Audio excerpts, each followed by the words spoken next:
पुढच्या वेळी कामठी विधानसभेत येऊन जा, बघू काय. त्यांनी आता लोकसभा लढून कामठी विधानसभेत या, जरा कळेल तुम्हाला काय परिस्थिती आहे कामठी विधानसभेची.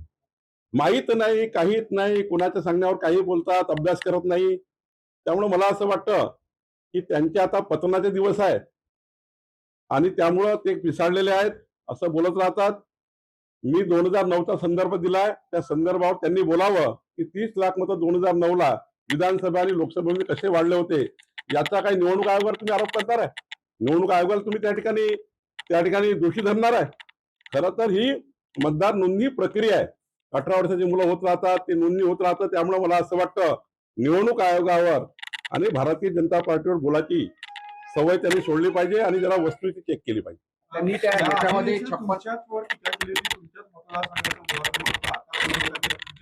मतदारसंघाचं उदाहरण दिलं, कुठेतरी तुम्हाला टार्गेट केलं जातं. 56,000 मतं तुमच्या मतदारसंघात लोकसभेपासून विधानसभेमध्ये वेळ पण आहे, अभ्यास नाही करत. अभ्यास केला पाहिजे राहुल गांधींनी, जरा येऊन बसलं पाहिजे नागपूरमध्ये. कामठी विधानसभेचा संपूर्ण मागच्या 15 वर्षाचा इतिहास बघितला पाहिजे की कामठी विधानसभेमध्ये कशी कशी 2004ला किती, 2009ला किती, 2014ला किती, 2019ला किती, 2024ला किती. कामठी विधानसभा सातत्याने प्रत्येक विधानसभेत 30,000ने वाढताय, प्रत्येक विधानसभेत वाढताय. तुम्ही 99चा घ्या, मग 2004 घ्या, मग 2009 घ्या, 2000. मी आज आकडे तुम्हाला ट्विट करून देतो. खरं तर तुम्ही तपासलं पाहिजे की एखादी विधानसभा का वाढतं. पनवेल विधानसभा ही 6.5 लाख मतावर गेली आहे. पिंपरी चिंचवड विधानसभा ही 5.5 लाखाच्या वर गेली आहे. अशा विधानसभा आहेत महाराष्ट्रामध्ये ज्या सबर्बन झाल्यामुळं, ज्या पेरियर्बन झाल्यामुळे त्याची सातत्याने वाढत असते. अशा 15 विधानसभा महाराष्ट्रात आहे. राहुल गांधींनी अभ्यास करा, या 15 विधानसभेच्या सातत्याने का वाढतात. कारण तिकडे जेव्हा शहरात जागा मिळत नाही, लोक ग्रामीणला राहायला जातात, तिकडे घरं बांधतात आणि 5 वर्षामध्ये मोठी वाढ होते. आपल्या कामठी विधानसभेची प्रचंड मोठी वाढ झाली आहे. 5 लाख जवळपास 35,000 मतं झाले आहेत.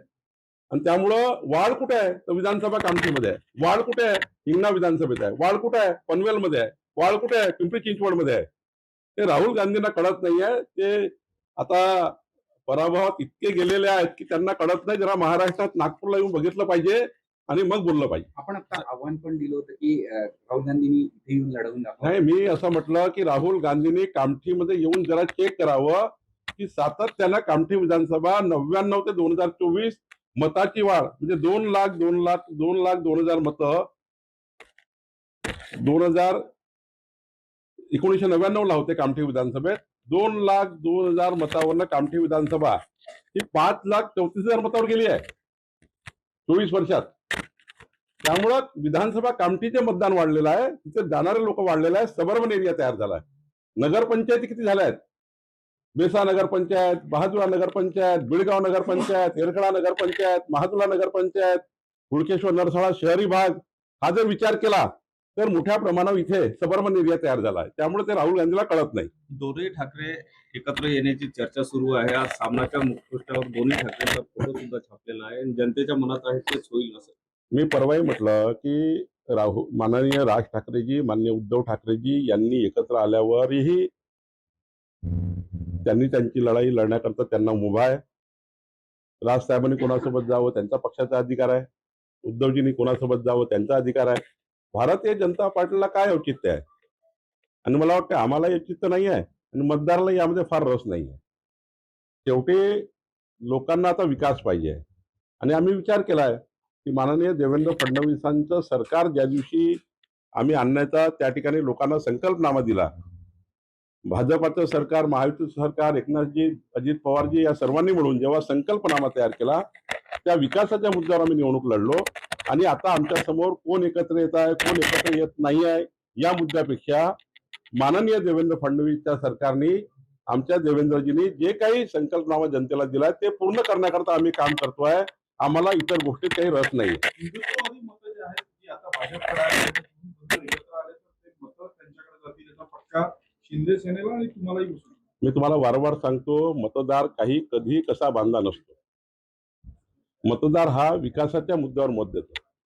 आज मतदारांना हे माहिती आहे देशामध्ये मोदींचं सरकार आहे.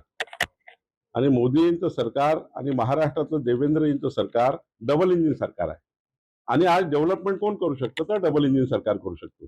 त्यामुळे सातत्याने जनता जी मतदान करतं ती विकासावर करतं, ती मेट्रो रेल्वेवर करतं, ती त्या ठिकाणी समृद्धी महामार्गावर करतं, ती कोस्टल रोडवर मतदान करतं, ती विकासाच्या मुद्द्यावर मतदान करतं. मुंबईचा जे काही डेव्हलपमेंट प्लॅन माननीय देवेंद्रजींनी तयार केला आहे, तो जेव्हा डेव्हलपमेंटचा मॅप जनतेसमोर जातं तेव्हा त्या ठिकाणी लोक मतदान करतात. आजकाल लोक हे, तुम्ही किती लोकांना खोटं बोला, लोक हे असे मतदान करत नाही. लोक विकासाला मतदान करतात. आणि त्यामुळे पुढचा काळ, पुढचे 15 वर्ष राहुल गांधींनी, बाकी सर्वांनी विसरून जा. पुढचा काळ डेव्हलपमेंटचा काळ आहे, विकसित भारताचा काळ आहे, विकसित महाराष्ट्राचा काळ आहे. आणि या काळात तुम्ही नॉन डेव्हलपमेंट असलेल्या नेत्यांना, नॉन डेव्हलपमेंट असलेल्या व्हिजनच्या लोकांना आता जनता मतदान करणार नाही. मतदान तर होईल विकासावर. मुंबईतील जे मराठी मतदार आहेत ते एकत्र आले तर एक मी समीकरण- वारंवार सांगतो, मतदार कधीच कोणाचा बांधला नसतो. मतदार हा विकासावर मतदान करतो. आणि आताही मतदान हे विकासावरच होईल. आणि लोकांना हे कळतं की मोदीजी देवेंद्रजीच्या डबल इंजिन सरकारमध्येच मुंबईचा विकास होऊ शकतो. एकनाथजी अजित पवारांच्या सरकारमध्ये मुंबईचा विकास होऊ शकतो. महायुतीच विकास करू शकतं. त्यामुळे जनता ही विकासाकडे जाईल.